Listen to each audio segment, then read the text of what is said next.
Okay, let's see. Good morning. Carl Killo here. Going to do a little quick brain dump, almost literally. I was thinking about a few things.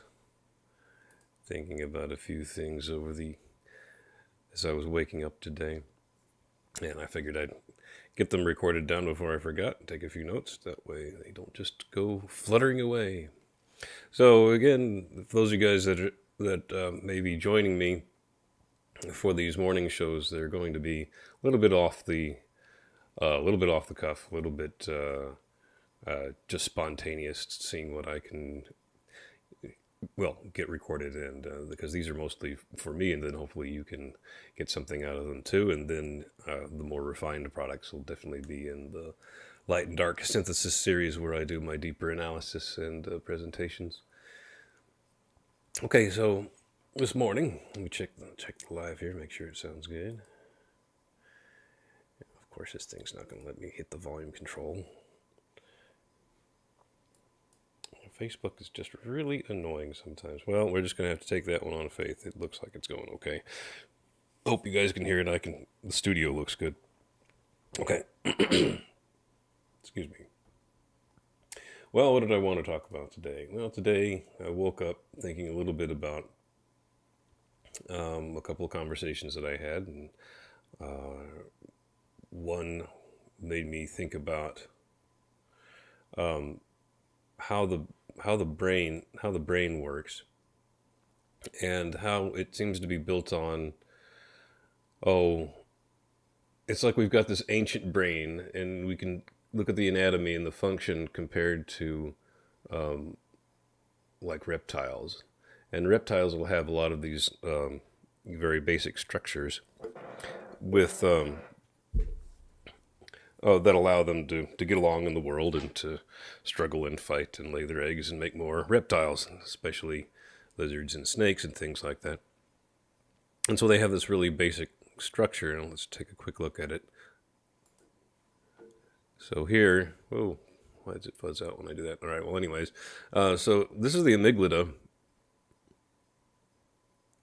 This is the amygdala, and the amygdala, it's like, well, anytime you get scared, your amygdala goes, okay, hey, full on wired mode. Let's dump a bunch of hormones and get you ready to not be killed by whatever's scaring the heck out of you.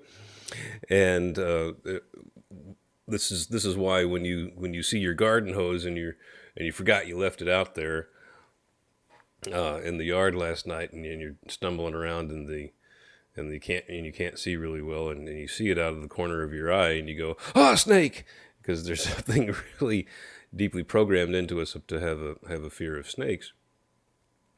And it's better to have that jump out of your skin reaction and get away from potential danger and be scared by things that really aren't dangerous than to have the opposite reaction and go, and be able to calmly consider whether it's a snake or not before you jump away, because then you're already bitten. And this next structure, this is the hippocampus, and the hippocampus is really important for building memories. And if you notice the way that this, where it's located in the brain, you see all the wonderful folds, and see all the parts in red, all the parts that are in red up here. I don't know why it keeps doing that. Are structures that are more, if my understanding is correct, and it may not be, this is off the top of my head, the structures that are more related to mammalian brains, and especially that are giant human brains.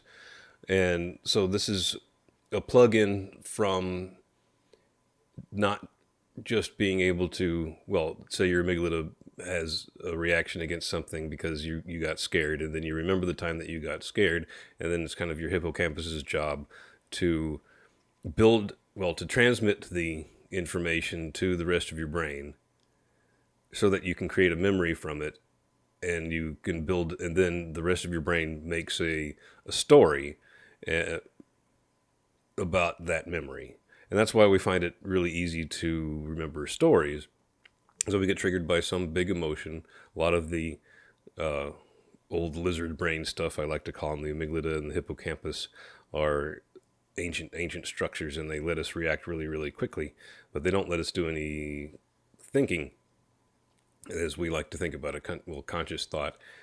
And so the red parts here are all let us receive information from the hippocampus and then craft a story that is useful to us, and then a story we can relate to other people as well.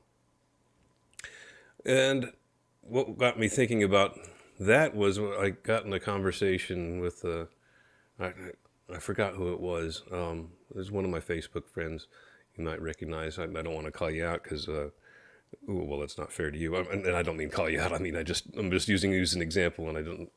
Anyway, well, to be kind. And well, she had posted up something about, well, hey, if you're hateful all the time, then well, maybe you're not having a real appreciation of the world. And she's right. Because if you are constantly raging, then you're probably not examining your hate. And I was trying to find a way to say, well, yeah, that's right, but we can't just throw away all hate, because there's a reason why we have that emotion. And the useful part of hate, I think, is this.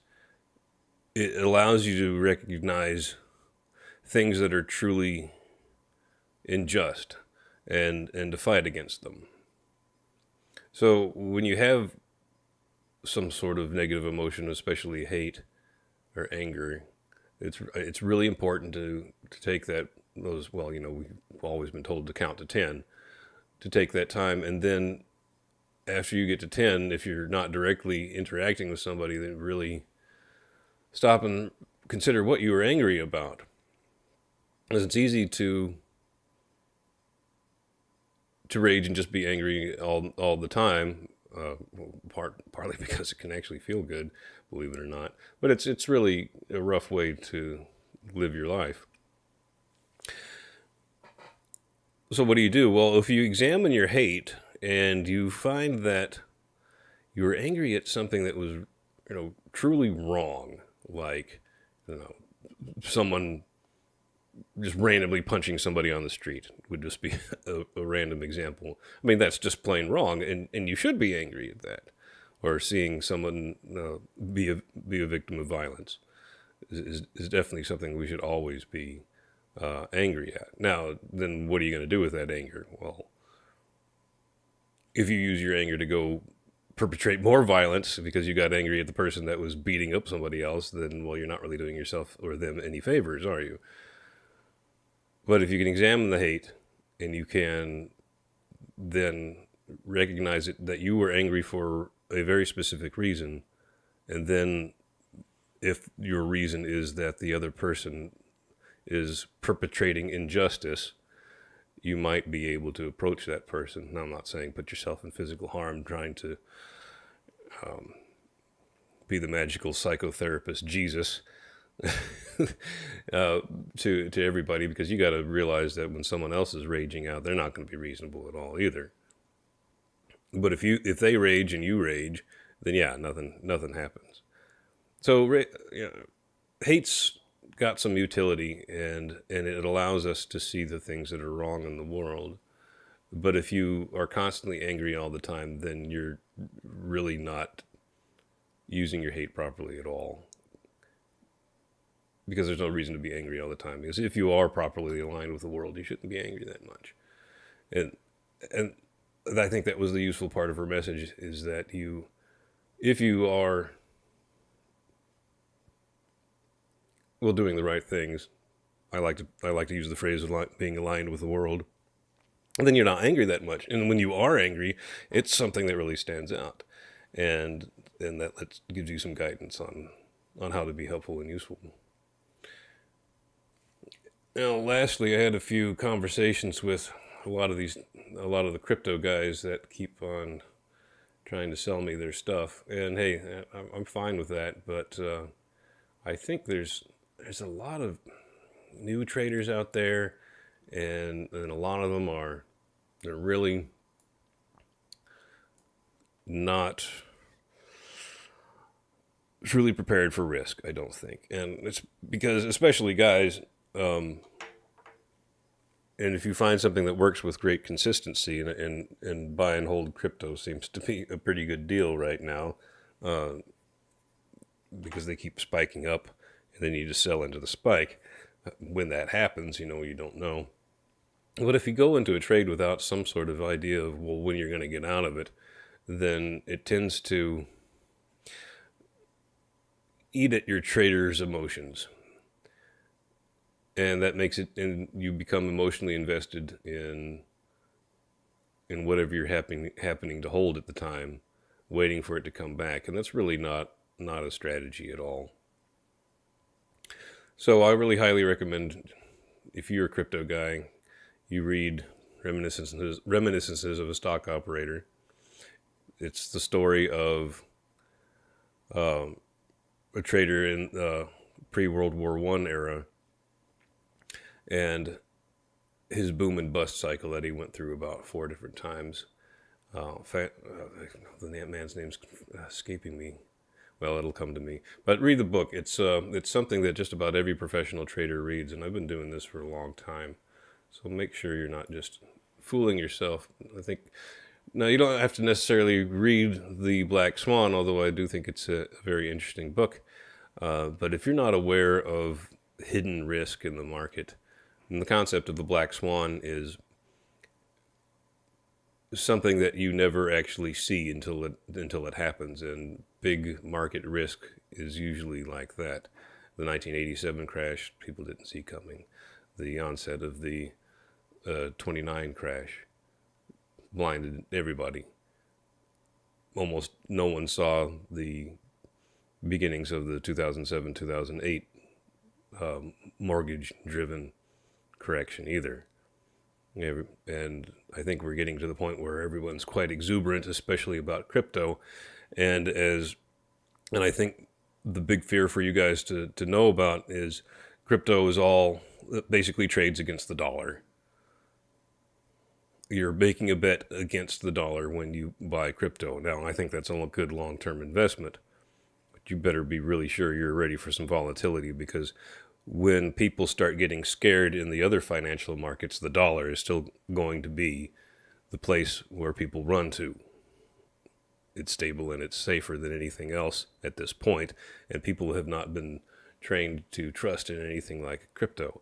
And when you have fear going on, when that amygdala is triggering, they're going to make the decision to go back in the dollar, go into cash. So watch out, because that means the dollar is going to go up. If the dollar goes up, what's going to happen to all of crypto? So that could be tough times ahead. So guys, be aware of that. You need an exit strategy. It can't just be, well, buy and hold forever. Well, it can. I mean, then what's your time horizon, though? And you better decide that ahead of time, because otherwise I guarantee your amygdala will make you cash your positions out at the exact wrong time. Almost guaranteed. That's how fear works. That's why markets are tradable, and why most of the money goes to a few very successful people who trade.